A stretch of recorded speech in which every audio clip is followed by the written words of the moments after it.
Peace, YouTube, and welcome back to another class, another lecture. So today what we're going to go into is emotions and emotional repression and how to deal with it and how to overcome it. Emotional repression is something that we as human beings, we go through this a lot, especially now in the age of darkness, coming into light, the transition period when we are all being confronted with traumas, not just from this life, but from different lives and collectively. It is a big transitional period because when it comes to us transitioning into an age of light, and people who are transitioning, that are leaving Earth in general, graduating from Earth, and, leaving Earth in general, we have to be able to recognize what we're holding within ourselves, what could be holding us back, what's holding us back from transformation. And the purpose of, being here, being in our lives, is to transform in general. We have to learn, and we learn through our experiences. We learn through the situations that we're put in. We learn from our environment, and we learn from the personal lessons that we experience from ourselves. Now, emotional repression is similar to what we call the fight or flight response. Emotional repression is just something that we use to flee. And we might flee from our emotions because it's just safer that way. And instead of feeling our feelings, we hide from them, or we push it away because we want to protect ourselves. And I'm not going to say that's wrong. I'm going to say that it's not necessarily alchemical. It's not necessarily transformational to hide for so long, because eventually the truth does have to come out. The more you hide those things, the more that you try to protect yourself from your own emotions, protect yourself from what you're really feeling, the more you begin to build up those things, and the more that you begin to become used to being that person. Let's say a person hurts you, right? And they might be of a certain gender. What you might build up is a way of defending yourself against that as time goes on. And so your defense against that might be to be very defensive, or to hide things, to hide parts of yourself when you come across another woman, when you come across another man, in the future. You might hide those things of yourself because before, someone that you trusted wasn't trustworthy. And instead of, recognizing that, hey, I went through this and, it sucked, and there's a lot of things that I might have felt, a lot of things that might not have been right. I see it as a lesson rather than seeing it as another scar to add to yourself. The minute that we begin to look at negative experiences in our lives as lessons versus just more wounds and more scars, is the minute that we begin to evolve and become much higher beings than just human beings. That is what essentially alchemy is. Alchemy is transformation. And what we want to do is we want to move past our experiences. We don't want to be our experiences. And the problem with a lot of us now is that we are our experiences. We are the sum of our environment. And we are exactly what we tell ourselves that we are. And I myself have gone through this quite a lot in my life. And there's nothing stronger than your mind, nothing more powerful than your mind. Your mind is of the God essence. So whatever you decide to create, or whatever you decide, whatever you give power to in general with your mind, it forms, it creates that for you, because it doesn't recognize what you consciously want. Your mind recognizes trauma. Your mind recognizes what you tell yourself over and over again in the form of repetition, your mind recognizes symbols. So, the more times that you begin to hide from a certain thing rather than, dealing with it, the more your mind begins to memorize that, and it gives you more of it because that's what you want. So, if you become comfortable with repressing your emotions, you become comfortable with hiding your true self, you will continue to do that over and over again until it becomes a part of your personality.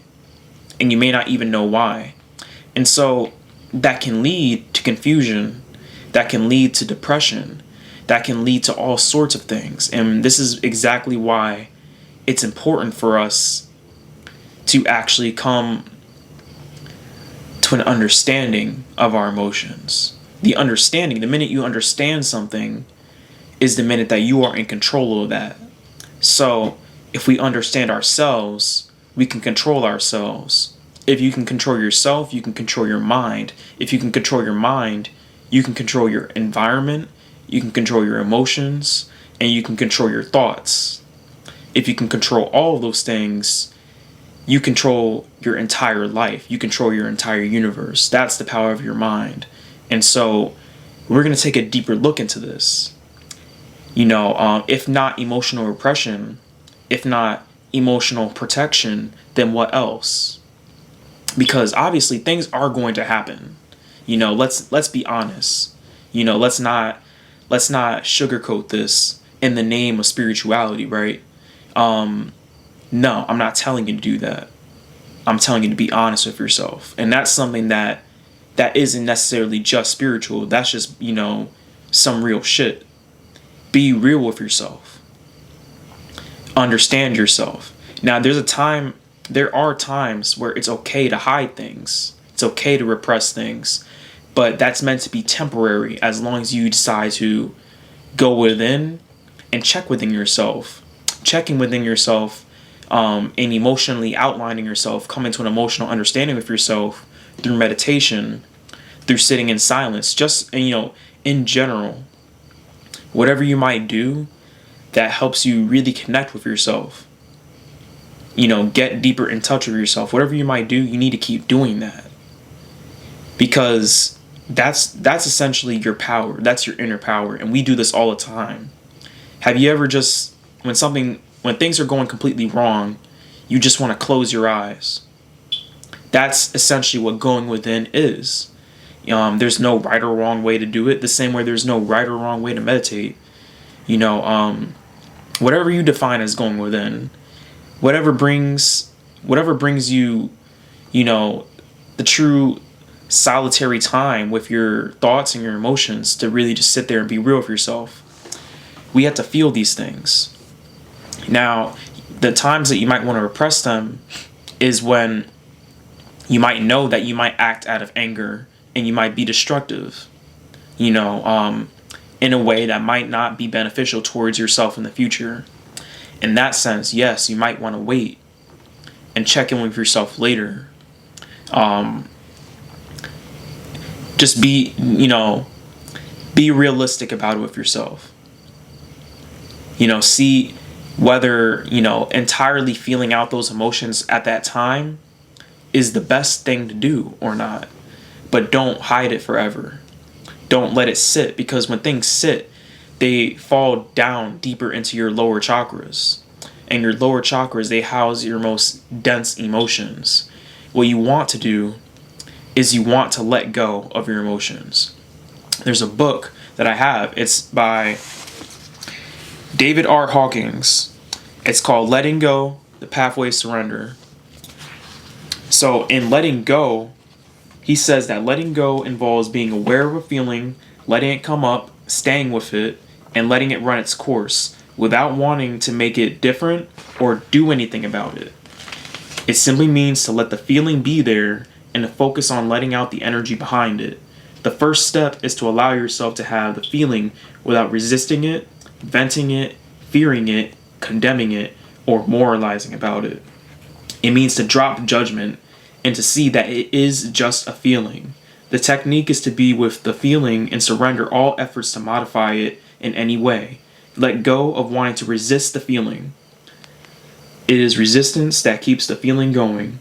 When you give up resisting or trying to modify the feeling, it will shift to the next feeling and be accompanied by a lighter sensation. A feeling that is not resisted will disappear as the energy behind it dissipates. That's essentially what I'm talking about. So you want to be honest with yourself and actually just let the emotions flow through. Let the feelings flow through. Whatever you might be going through. Let it flow through without judgment. And you'll hear tons of gurus, you hear tons of people in the spiritual circles, they talk about non-judgment. It's not about not judging others. It's about not judging yourself when you're with yourself. The more that you judge yourself, you'll find the more that you're judging others, because that's your vibration. The same way that the more angry you are with other people, the more angry you actually are with yourself in some way, shape, or form. This is a law of correspondence at its finest. So you'll essentially what you'll hear a lot is that in meditation, they tell you to watch your thoughts, to be the observer of your thoughts, be the observer of your emotions. When you're the observer of something, you are watching it. And the very fact that you can watch your thoughts, the very fact that you can watch your emotions, what does that tell you? It's the same way that you'll watch TV, right? But you'll know that the TV, what's going on the TV, is just animation. It's just pixels, and it's just different light spectrums and electricity all going on a screen fixated towards your eyes. So that's the same thing. Emotions and thoughts are the same thing. So what you might be going through, anger, fear, jealousy, hurt, depression, all of those things, grief, sadness, everything, pride, that's just something that's for you to observe. And when you can observe something, that tells you that that's not you. Oh, we've identified with our emotions for so long that we thought we were those emotions. We thought we were those events that happened to us. But the truth is that you're not. That's not what you are. That's not who you are. Those are just things that occurred around you. And unfortunately, because of the way that a lot of us are taught, we're taught to internalize these things. We're taught to think that it's all our fault. Or we're taught to identify with them. That's not necessarily the thing that you want to do. When you choose to identify with things, because your mind is so powerful, it will essentially make you become those things. Because you take those things and you make a symbol out of them. So the same way that you might take an experience and it might be a traumatic experience and you choose to define yourself through it, good or bad, right? That is essentially your mind deifying itself to become more like that. And you can do this with anything. So if you take a bad experience that happened to you and you choose to identify with that, your mind will take everything around you and make that you. And so the same way that you do all those things, you'll take it, right? And you'll become exactly the sum of your thoughts and your emotions put together. You'll become that depressed individual. You become that broke individual. You'll become that lost and confused individual who doesn't know what to do. The same way that you brought yourself there is the same way that you can take yourself out. So it's all about changing your thoughts, changing your emotions, but you can only change them after you understand them. You can't change that which you do not know, because when you do not know, you are in ignorance. So how do we begin to know? Just what I read to you in the book, just what I've been telling you this entire video. You begin to know by sitting and observing yourself. or observing what you think is yourself. And trust me, with the chatter of your mind, you're going to be hearing a lot of things. You might be seeing a lot of things, but you have to push through it. And it's easier than you think. It's not a hard process, and it's not a long process. We've been taught that, we have to go on a long journey. We have to go on a hard journey to learn the greatest things in life. But it essentially does not have to be that way. It can be that way if you want it to be, but it doesn't have to be that way. When I tell you to look at your biggest problem in your life, the first thing that comes to mind is that biggest problem, because you know it. You already know it already. And you know the solution to it too. The only thing is that your ego keeps getting in the way, and your ego keeps telling you to stay the same, to keep doing things. Oh, I don't want to do this. But it'll tell you in different ways. Oh, I'm not ready to do that yet. It's not time for that. I have to do all these things. I have to get this out the way first. Oh, I'll just do it in 2 days. Oh, I'll just do it in 2 weeks. There's no need to worry about that right now. That doesn't affect me anymore. Whatever, your ego will make up anything, but you can tell whether it's lying to you or not, which it usually is. You can tell by observing your own actions, observing how you react when things that remind you of that come up.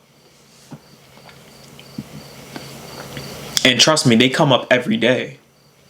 They will always come up every day until you decide to enhance whatever you're doing, or until you decide to let it go and to grow from it. That's what you have to do. There's no way around it. And transformation, evolution, enlightenment, and alchemy, it all starts, the spiritual journey, it truly does all start within your chakras. It all starts with your emotions. Getting your thoughts and your emotions, under your control is the first step to self-mastery. A lot of us want to go straight to opening the third eye. We want to go straight to seeing and talking with spirits. We want to go straight to astral projection. All those amazing things that you do all the time, by the way, but that you just don't realize. But we want to go straight to those things, but we forget about the lower chakras. There's so much third eye emphasis because there's so much illusion in this world, and we feel like we really need the third eye. But before you get to the third eye, you have to get to the other 5 chakras below it. And truly, you want to start with the root chakra, start with the sacral chakra and the solar plexus chakra. Work up through those 3 chakras first, because if you can't do the alchemy in those 3 chakras, all of their problems will go straight to your higher chakras. And your dreams, they're always trying to tell you exactly those things that you have to work on. Because even your dreams, since that's your higher self communicating to you what to do, how to move, it's always giving you the answers, and it's showing you who you can be if you're honest with yourself and you take those answers and you use them to transform. That's what your dreams are giving you. They're not just random things that you thought about through the day. We're all living testimonies of that. So another thing that I want to get into is that in the book, it also says that as you begin the process, you're going to notice that you have fear and guilt over having feelings. There's going to be resistance to having feelings in general. To let feelings come, it is easier to let go of the reaction to having the feelings in the first place. A fear itself is a prime example of this. Let go of the fear or guilt that you have about feeling the feeling first, and then get into feeling itself. This is a really big thing, because a lot of us are scared to feel in general. We can't be scared to feel. We have to face things with courage. When you face things with courage, you begin to tap into your power. Being courageous has always been a choice. You want to ignore all the thoughts. Focus on the feeling itself, not on the thoughts. Thoughts are endless and self-reinforcing, and they only breed more thoughts. Thoughts are merely rationalizations of the mind to try and explain the presence of the feeling. The real reason for the feeling is the accumulated pressure behind the feeling that is forcing it to come up in the moment. The thoughts or external events are only an excuse made up by the mind. So, yes, that's exactly right. Your thoughts will think you in circles. Your thoughts will tell you all the lies. All of your thoughts come from your ego. Now, there are thoughts that do come from your higher self, but those are divine thoughts. Because those are the thoughts that you have that will transform you. The thoughts that you have that are over-rationalizing and hard reasoning are all ego-based. And the ego has its place too. But its place is not in alchemical transformation. Its place is not in dealing with the larger problems in life. Your ego essentially creates a comfort zone for you because it wants you to feel safe and secure in what you're doing, whether it's your laziness or whether it's transformation. So that's essentially what I have to say about this. Now, this is a much longer topic, and there's definitely going to be more parts to this in general, but the best way that I can really sum it up is that it's okay to be honest with yourself. It's okay to feel, and you have to tell yourself that. You have to tell yourself that on a daily basis, because if you don't, then nobody else's word is going to matter in the long run. And essentially, you are the key to all this. So however you want to deal with this, whatever might be ailing you, going forward, you have to really, the first step is just dropping all your defenses, surrender to yourself, or whatever higher power you might actually believe in, surrender to yourself. That is the key. So the book again is Letting Go, The Pathway of Surrender by David R. Hawkins. There's a lot of stuff in this book. This book isn't filled with a lot of highlights.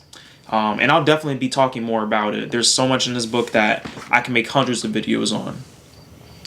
But until then, I wish you all luck in your journey. Peace.